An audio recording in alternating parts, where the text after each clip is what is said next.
welcome to the Royal Automobile Club on Pall Mall for the latest talk show in association with motorsport. We're going to talk about bikes, and so today we've got Matt Oxley with me and also Jonathan Rea. So welcome. Good afternoon. And you've quite a good season you're in the middle of right now. It's been incredible. Probably more recently, my biggest win rate to date, and to cap it off last weekend with a championship win, it's been incredible. 2 rounds before the end of the season. I'm literally on cloud 9. I can't really believe it's happening, to be honest. So you said 2017 was your happiest year. Has that now been replaced?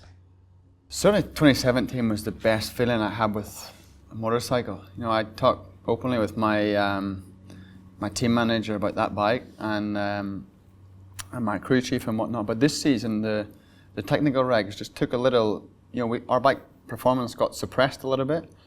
But we changed the engine character quite a lot, and it actually suited me. I felt like I could go back and ride more like I did in 2015 when I first arrived at Kawasaki, to a completely polished package. And I would go as far as say, the 2018 bike's the best we've had. What way is the engine, just quickly, what way is the engine character different? So for example, 2017, our rev limit would have been into the 15,000s. This year we had our rev limit got set at 14,100. The problem was our bike made power beyond 14,100. So when I was changing gear in the off season, I would be, if I didn't change gear right on the perfect moment, I would be straight into the screen.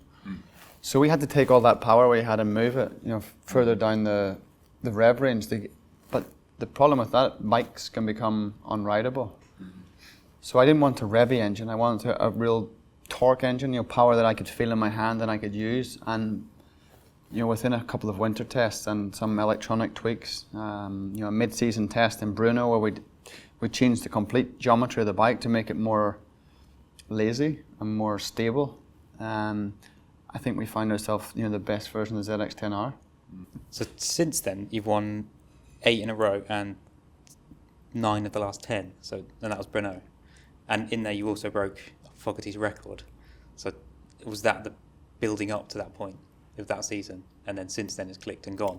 I felt like it clicked before that point. We went to, I think it was Donington, and after Donington we went straight to a test in Czech Republic. Most of the teams were there, and we pretty much, we just changed the balance of the bike and made it much more stable. And the inputs of me as a rider when it was more stable was I could be more aggressive with the bike and it would make less reaction. And we went to Imola where Chaz beat us flat out last year, and we doubled up there. Moved on to Donington. I seen Donington of what should have been. I competed with Van der Mark for the race win until last 5 laps, and I fell apart like a cheap suit. I got arm pump and went backwards. Then we went to Brno, and I won, and race 2, Tom and I came together and I went down. So I feel like it clicked well before then, and we were able to carry that momentum right from Imola. Yeah.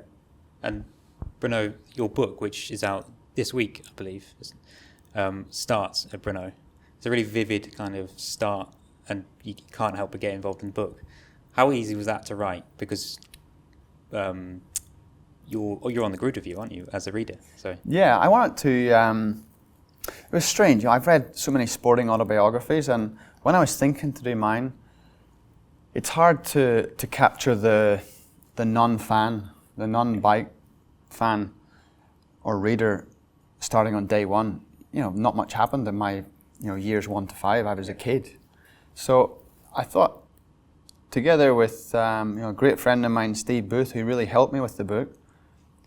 We went with impact in the first. We had to start it somewhere, and we thought Brno, 60 wins, passing Foggy's record, was a good place to start. And I thought about trying to describe all the feelings from being so nervous in the grid to needing a pee, needing like all the G forces you go through, all the things I think about in my brain that tackle the circuit, and going through the race, talking about how the pit board was going, and it was fun going back to it, to be honest. And it was quite easy because I'd done that chapter as recently as a few weeks after the race. Right. So it's very easy to reconnect with the emotions and what actually happened. How often do you go for a pee before a race? So many. Yeah. Honestly, Give us a it's rough idea. absolutely nuts. In the Just space, back and forth, isn't it? in the space of, so I'll pee before I get changed, which is 10 minutes before pit lane opens, which is 20 minutes before the race. So half an hour before the race, I'll pee, get changed, have another little dribble, go to the garage. I'll normally leave the garage and go out the back of the garage and have a pee. It's not glamorous, right? But sometimes the toilets are so far away. You have a pee bottle. So I'll have my pee bottle with me the whole time, and my assistant Kev will have, and then I'll get to the grid, and sometimes, not the best job in the world, I'll get to the grid, and sometimes it's fine on the grid, but the last thing I want to think of on the grid is, I need to pee. So if I do, I get straight off the grid, because I don't want it to be a factor in my brain. So maybe you could say 5-6 times. It's weird, isn't it? You can go through days, normal days, and not need to go to the toilet that often, but when your adrenaline's pumping, it's... In the good old days, people used to just wee up against the armcon and stuff. Well, do you want me to tell you a really funny story? And it didn't make the book. It happened last season. We were in Imola, and it was just... I hadn't gone, and I was absolutely busting. And I started to go on my leathers. So much so it dripped down, and there was like a very small puddle under my bike. And... the 3-minute board, you have to unplug your tyre warmers. And my chief mechanic, Yuri, spotted this. And he gently tapped my other chassis mechanic and was like, what's that? Thinking it was water or oil or something from the bike. Poor old Yuri dip tested it, And he only told me, it was actually Donington 2017 when I won the race. And he told me apart from me, he looked at me, he slapped me, and he says, "You peed in the grid, didn't you?" I was like, "Yeah, sorry, mate." But it was the first and only time. That's a great story. You get fined if you do it now on the Armco Yeah, I think it's more because of, TV. A lot of us Family were viewing. pulled aside, and I don't think the sponsors were very happy of you, going to the toilet up against their sponsor. I can completely understand as well, but what I keep asking, inside the Safety Commission and things like that, and the organisers is like World Motocross. You come back to the warm-up area and there's portaloos everywhere. Sometimes, depending on where your start grid is, toilets can be 200 metres away, and it's really hard to get to. You just need one of those kind of portable pissoirs that they have in Festivals. Paris, so I have one of them on pit lane and everybody can go. Yeah. So 4 or 5 people can have a wee at the same time on them. Yeah, Bushy's beer tin, peas. That's kind of would be more easy. But before that race at Brno, were you conscious of the record?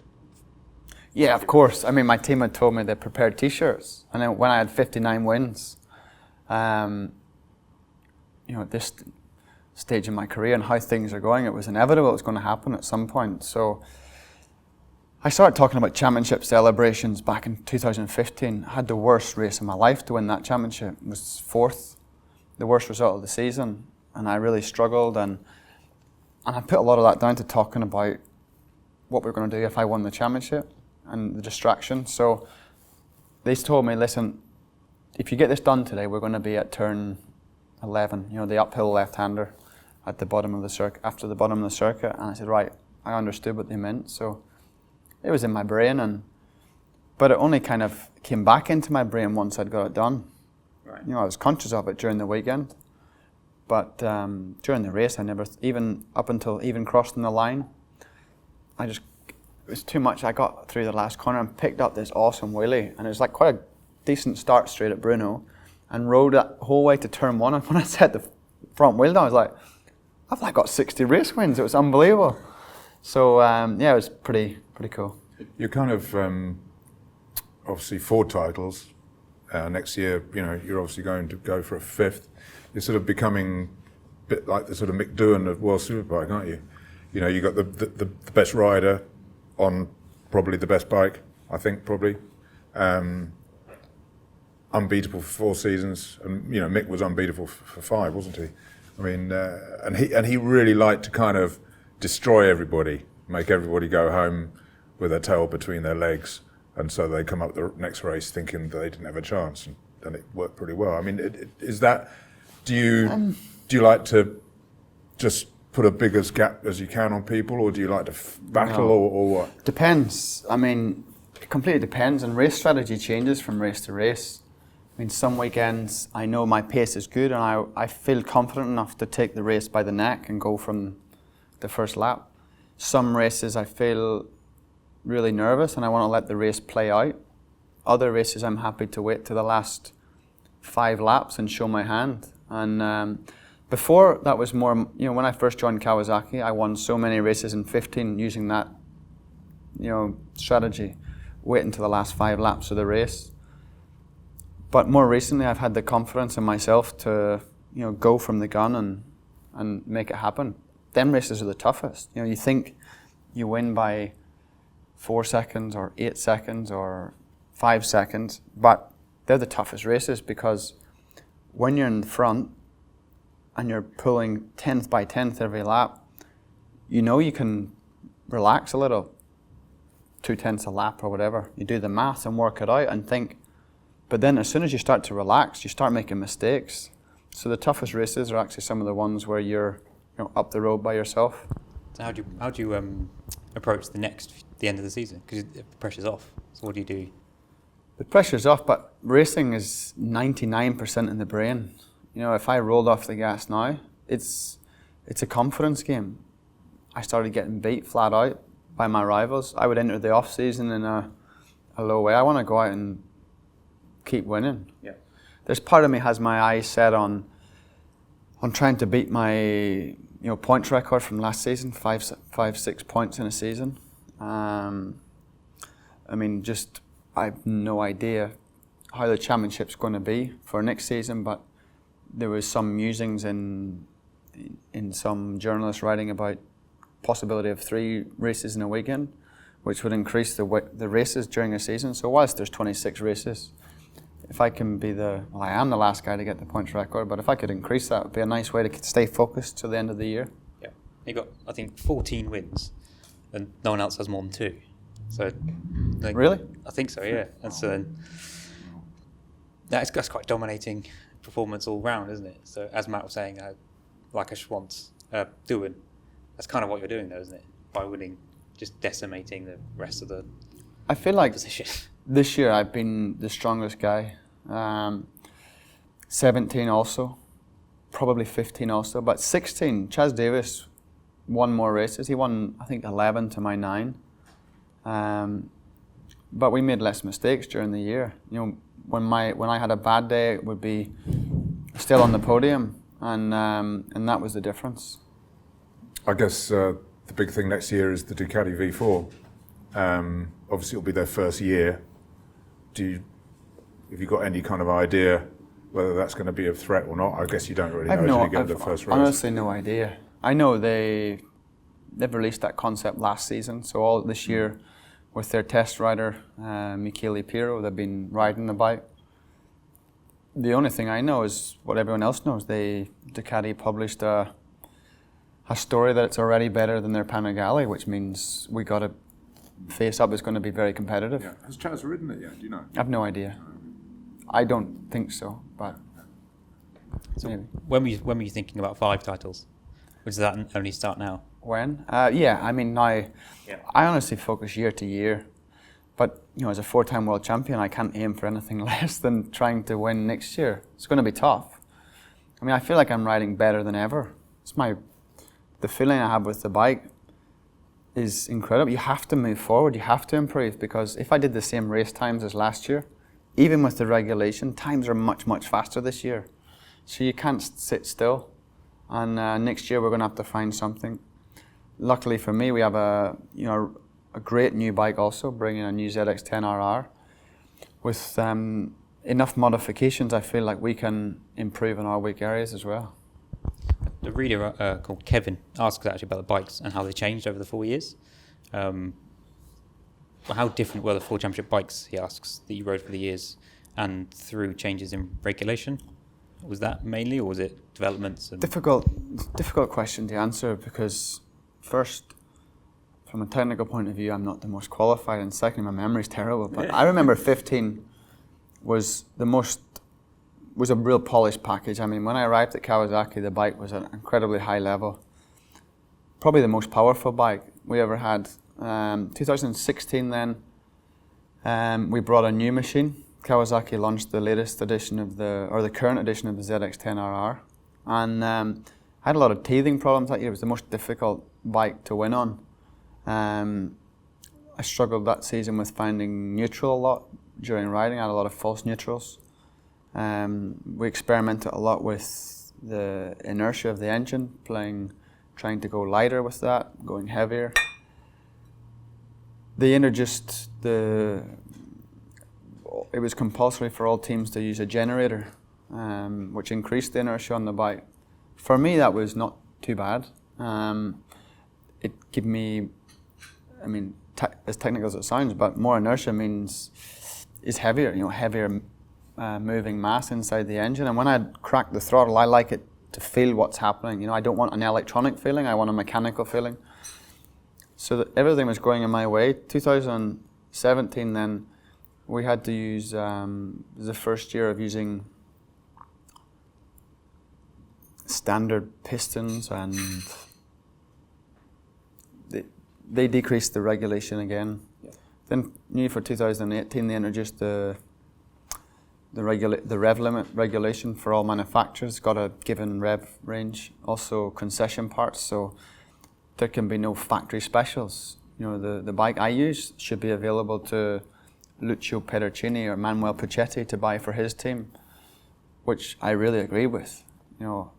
It didn't make sense for us to have a super duper, I know the performance of our 2017 bike, and we had a step, but this year we don't have that advantage on even customer teams. So in theory, I think, and also there's a bike cap price as well. So in theory, if you have, I think it's 300,000 euros, you can come and take my bike out of my garage, and that's cool. Yeah. That's super cool, and should pretty much mean if you have a lot of good staff around you and a good rider, you can compete at the front.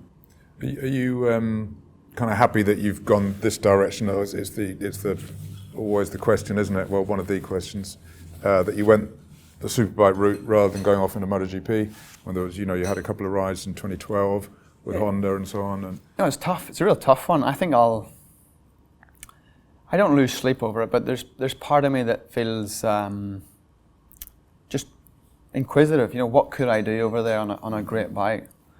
And I came from a working class family that we couldn't even buy a ride in British Supersport. I got so lucky to enter an X Factor style competition to get a ride. I was the finalist and I got selected into 125 GP. And unlike, you can't pick your career path. It's all about opportunities, and I never got a great opportunity there. As Superbikes tended to be my way, the most cost-effective way, where the opportunities were, and although there's been opportunity to go to MotoGP, it's always been in the teams that finish on the backside of the top 10, and I feel that I deserve better. I feel like I deserve my crack at a factory bike. Yeah. Not a factory bike. So you wouldn't go there unless you had a... This season I got off, I had a factory approach me and make me an offer that I had to pick my ears up at, but it wasn't a bike that finishes at the front. And Kawasaki are the only manufacturer that don't ride in MotoGP, and they do all their R&D in Superbike. So I'm proud of that as well. And they really appreciate me, and it's just kind of how it works. And but there's always a part of me that feels like, what could I do? But it doesn't really bother you. I've got 4 world championships. I could walk away from the sport tomorrow and happily retire with my kids. I feel really fulfilled inside Superbike, and I got the chance in MotoGP. I got 2 wild cards with arguably the best team in the paddock, the most successful team certainly in the last decades, and I finished 7th and 8th.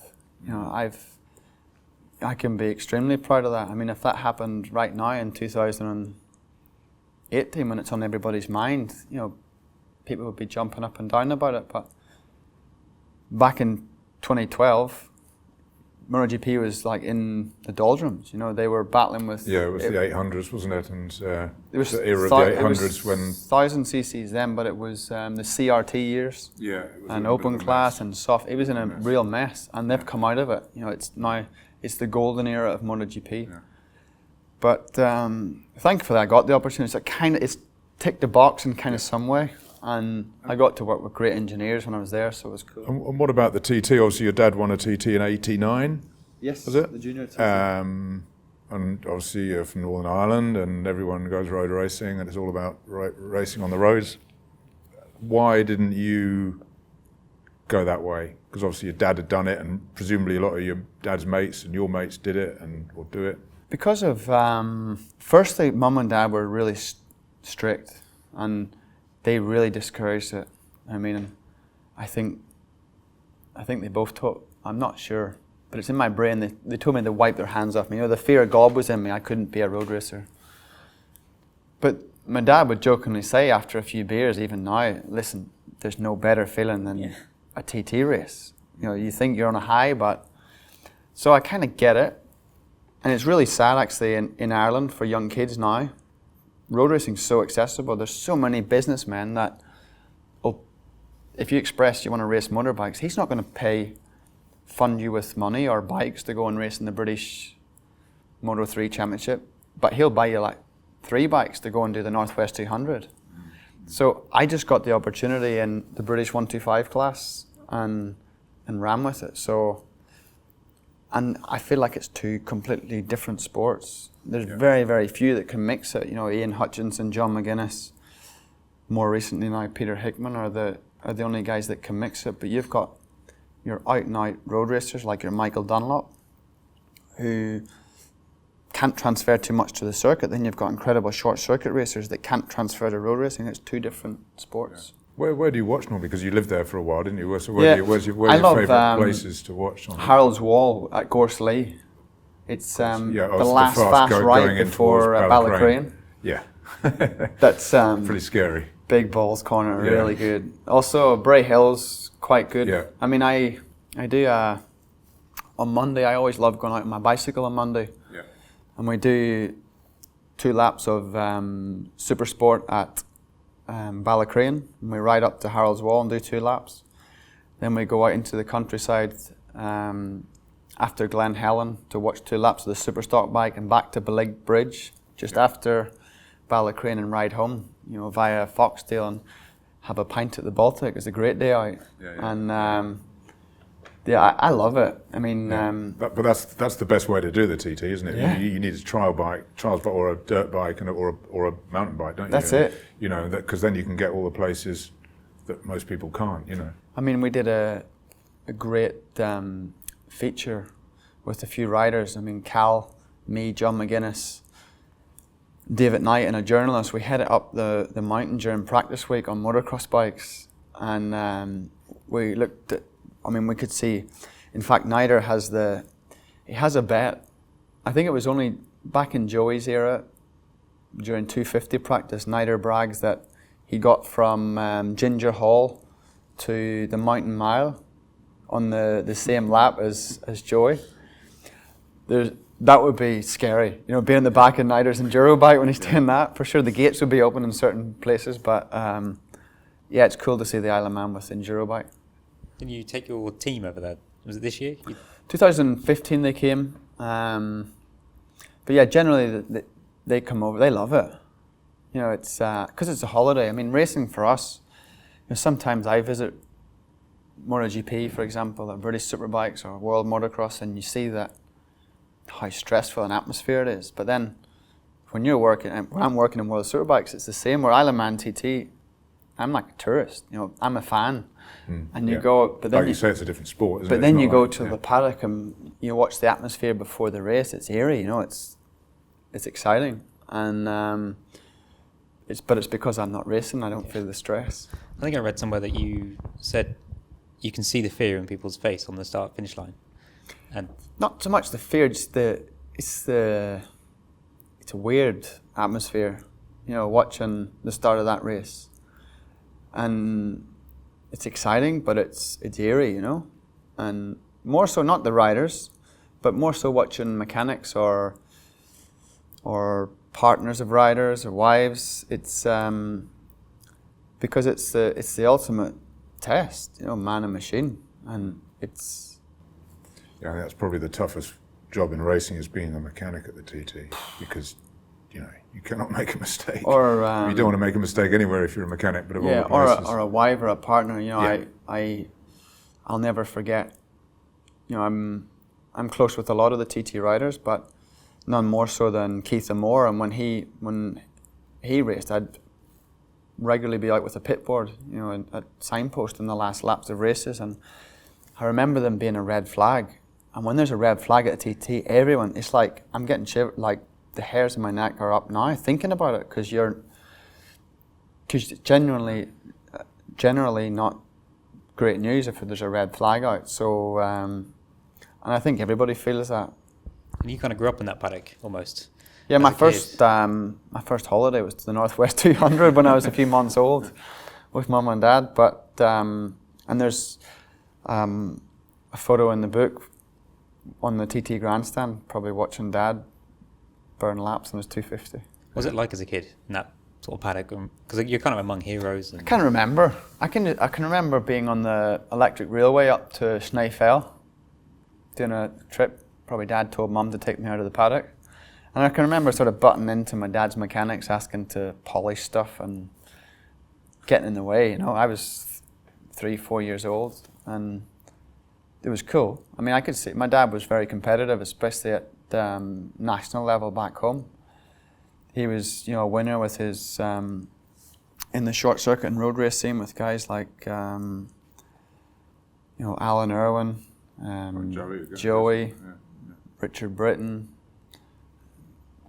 Chris Richardson, so many guys. So I could see the difference winning made to him, and that was, you know, that's when I got bitten by the competitive gene. And then, but you went to motocross rather than. Yeah, and as recently motor. as actually 2 weekends ago, coming back from Portugal, my dad had a few, and he was telling my good mate Gav from the Isle of Man, he said, listen, the reason I quit was because I was having more fun watching me race. So he was, I think it was 94, I just started riding motocross, and he enjoyed watching me ride more than he was. So that was pretty cool to hear. Pity it took him 20 odd years to tell me. Yeah. And who? So growing up in the 90s, who were your heroes racing wise? Swans. Yeah. You know, Swans and Jeremy McGrath from motocross. Right. But I remember, you know, 93, 94, you know, Pepsi and Lucky Strike Suzuki's years, and I remember Swans was the guy always with inferior machinery to Doohan's, you know, factory Hondas, and you know, breaking his wrist and how the mechanics would mould foam onto his grip to let him ride with his broken wrist and collarbones. And I remember Grandad was, you know, Joe Miller's best friend, and they would travel races together. And he brought me a book home. He did a picture book, and Swant did a picture book in '94 or '93, a championship year, and he signed it to Jonathan. Best wishes, as nice as that, or as general as that. I hung on to it. You know, it was my favourite book ever. And you got a set of his leathers now or something, haven't you? No, a helmet. We did a helmet right, swap. Okay, so yeah. We were both. I mean, it's a funny story. The first time I met him, he'll never remember, but I met him as a super fan. I just started racing. He was in, you know, one of the corporate hospitalities at GP watching a session. You know, might have been the 125 class at the times, and I went up to him and tapped him and says, "I'm your biggest fan." You know, and he just like looked and nodded and looked back at the screen, and I thought, oh, you know, give me a bit more than that. And you know, my management company in the US looked after a lot of his affairs, and when Spies came to Superbike, he came to Imola, and we went out for dinner on Sunday night, and he was like the life and soul of the table.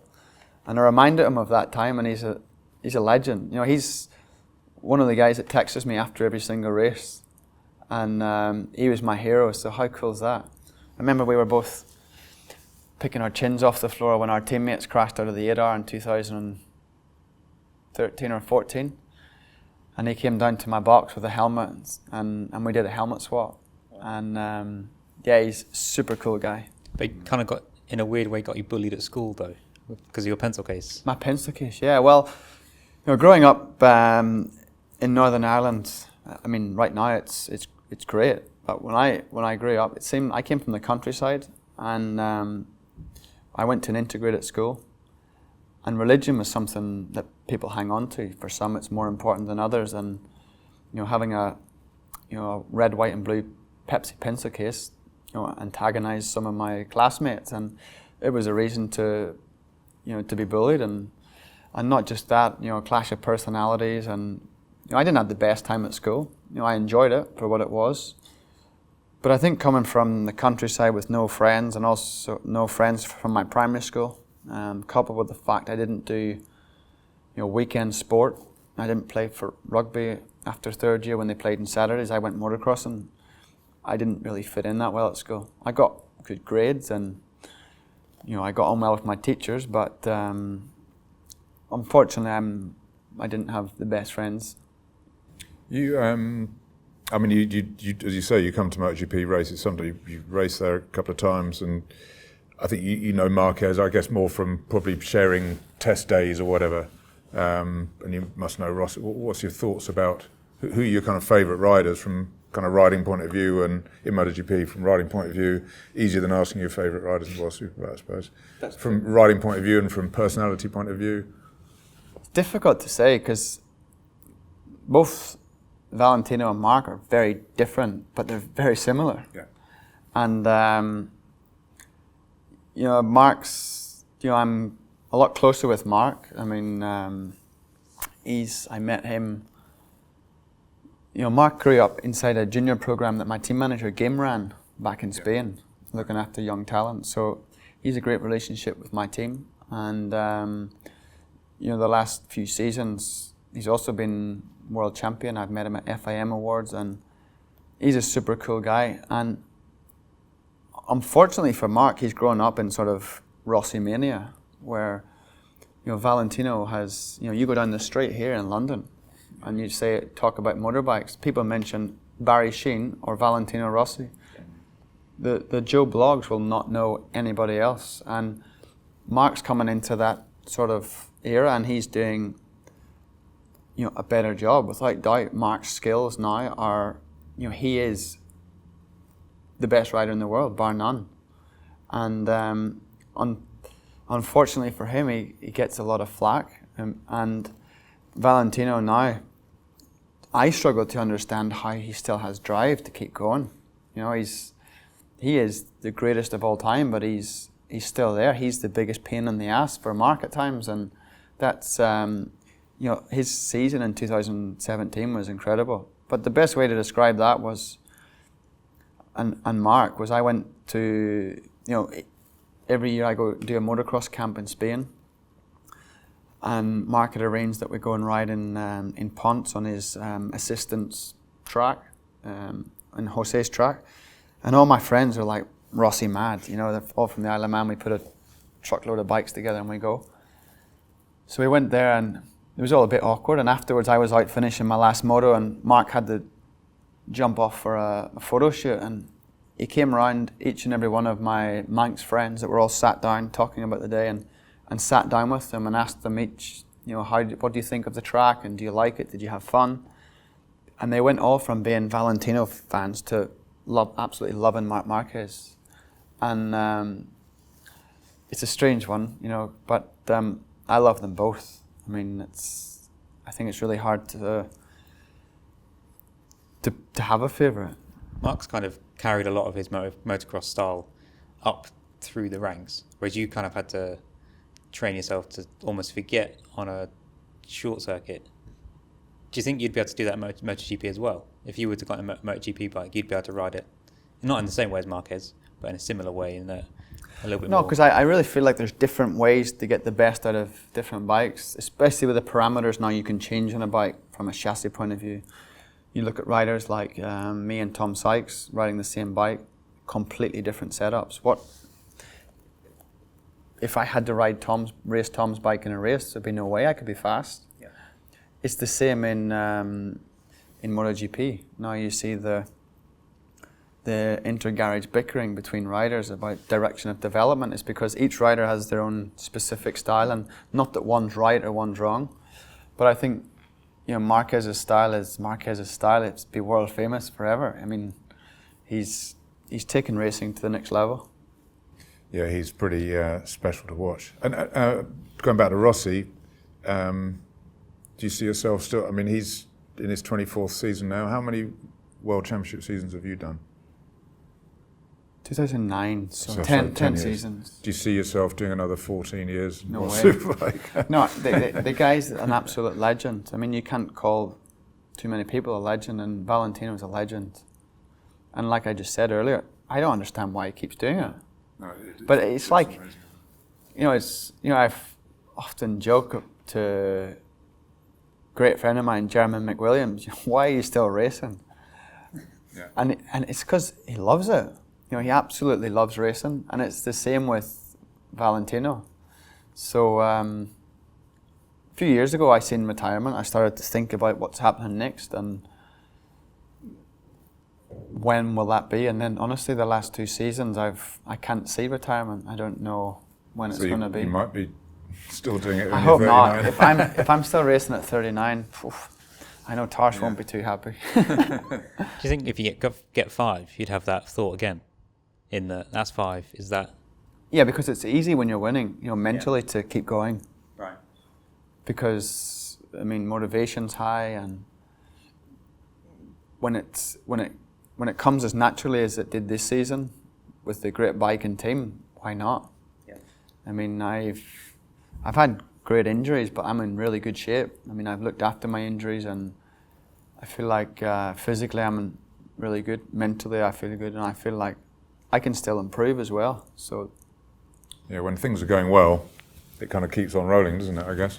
But with Rossi, it's just, I mean, yeah, how he maintains that drive even now when, you know, maybe he's lost a bit of drive in the last few races because he's banging his head against a brick wall, isn't he? But yeah, to still want to go on when he's just finishing 7th and 8th, I mean, you know, that's not a good, you know, when you have 2 wins or 1 winner, you go home desperate for the next race, don't you? When you finish 7th, you're like, oh. Yeah, it's completely nuts, and more so, you know, he's got so much going now with the VR46 merchandise branding, you know, the VR46 Racing Academy, and he's gone out there and putting, you know, his ass on the line, dirt tracking with these kids that are so hungry, you know, and ruthless, and smashing them. You know, he's an example. I thought when he went after GP, I thought he might well retire after those 2 horrible years, you know, because he was already a legend and arguably the best ever then, wasn't he? You know, and then when he started his Moto2, Moto3 team, he thought, well, that's got to be it, because you can't be a rider. I mean, I know he doesn't run them day to day, but nonetheless, it's another thing that takes up. He just seems to have this amazing brain that can just do all these things. Sure. You know, you can carry on. Yeah, he might not be running those teams, but he's helping the riders and everything, and he's got all these VR. You know, I mean, so he's got so many different things going on. He's got a very broad kind of brain that just seems to be able to do lots of different things and do them really well. You know? His mental capability is really strong, and maybe that, I mean, certainly I can draw parallels with having a family, because when you're racing, it's a very stressful environment that you need to really focus on and do it right. But if you're obsessive about it, you can generate so many problems. You know, having a family for me was the perfect distraction of not over obsessing about things that I shouldn't. And maybe with Valentino, all these other projects he has going on is the perfect distraction that keeps him motivated, that when he gets to the track. But it's cool story he has. Yeah. I mean, and I think as well, with, you know, in the past that could never happen. You know, his mental capability is strong, but, you know, in recent modern day motorcycling, the safety equipment, the electronics involved now is really prolonging riders' careers. So if physically you're in a great shape, why not continue? Yeah. Got about 5 minutes left, I think. But you mentioned then just that Rossi's got a great story. And I read last year when you were talking about MotoGP that it would be a fairy tale to go into MotoGP almost. But if you step back and consider your career as a whole, when you've got coming back from an injury, you're told you would never race again, winning so many titles and so many races, becoming the most successful World Superbike rider of all time, at the same time having a family and being happy in motorsport. You must kind of think that's a fairy tale already. Yeah. Right now, if you full stopped it, I mean, it's incredible, like living the dream. That's why it's really hard to talk about it. I feel really blessed and lucky. And in Superbike terms, I can be compared to Carl Fogarty. But Carl Fogarty, growing up, for me was, a hero, legend. So to think that I could have that impact on young kids or young kids starting out as a role model or, aspire to, that's super cool for me to think about. And then earlier this year, you also won the Torrance Trophy, which literally puts your name up alongside the greatest names of Britain's produced on two wheels, really, isn't it? So yeah, it's another notch on the. Of course, and it's a great award to win because it doesn't get handed out willy-nilly. It's an award that gets handed out for special achievements, and it's nice to come to the Royal Automobile Club and receive it as well. Such an impressive building. I didn't realise the significance of the award when I got awarded it, and it's certainly cool. It's kind of a bit better than the usual biker's cap, isn't it? Yeah, it's a little bit different. It's the surroundings are unbelievable, right in the centre of London as well. Yeah. You can't escape the autograph hunters though. No, there was a guy outside waiting for quite some time, which is nice. It's super nice. Sometimes, it's not about fame or whatever, and there's times where, you can be overwhelmed by it, especially in Italy where fans are, they're on you and you sometimes feel like an animal in the zoo, but especially the British fans are really respectful and generally really nice. With social media nowadays, you get fans have amazing access to anybody and you see what they want to say. And I have, honestly, I have 99% love, 1%, there'll always be that one hate comment on there that sometimes you focus on too much, but I've been really lucky to have amazing support. What do you think you'll do when you stop? Will you be one of those riders that just disappears for a long time and just... I have no idea. Or will you be back in the paddock running a team the next year or on TV? I have no idea. And that's what I spent time thinking about a few years ago. And I think it's important to take a little bit of time out just to understand what's next. It'd be so easy to jump into some kind of punditry or journalism or team assistant role or holding academy or holding a week up for somebody. But I also long for having a real normal life, going on a normal family holiday with my two kids that doesn't involve going, to Misano a week before or after a race or Portugal before or after a race. And that's really important to me, so I have no idea. But I want to take some time out and figure out what's next. You still have to kind of, watch what you eat, weigh yourself every day. You're still in a kind of intense world of fitness that you have to adhere to. I'm not obsessive about diet or training. I'm educated enough now to know what I should and shouldn't be doing or putting into my body. And about weight, our performance manager in the team, he has the scales before and after every session, just to keep track of fluids and being how hydrated I am. So I'm always aware of, if I'm weighing in a bit heavy or not. And the whole program at Kawasaki, from a medical point of view, is so high. They invest a lot in me as an athlete. Being fitness tested during the season to blood tests, monitoring my health, and really trying to understand what I'm doing away from the track as well, and that all really helps. Quickly before we go, Matt, I know you want to talk to us about November's tests. All right. Well, yeah. We obviously the last few years, at the end of November, there's been a joint MotoGP and World Superbike test, which you kind of. I know you say you don't take it that seriously, but it seems to me that you do like to kind of I don't prove a point or whatever. Definitely not prove the point. 100% not. I mean, we're there doing our thing. Well, not prove a point, but it must mean something to you to go. It must be a nice feeling, let's say, to go faster than the guys on MotoGP. Hell yeah. Guys. Yeah. It would Well, not that's be. what I mean. Yeah.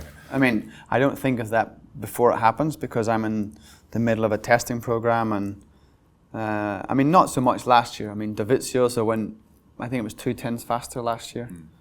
But 2016, I had full bragging rights, you know, as the fastest rider at the Jerez test, you know, combined with GP.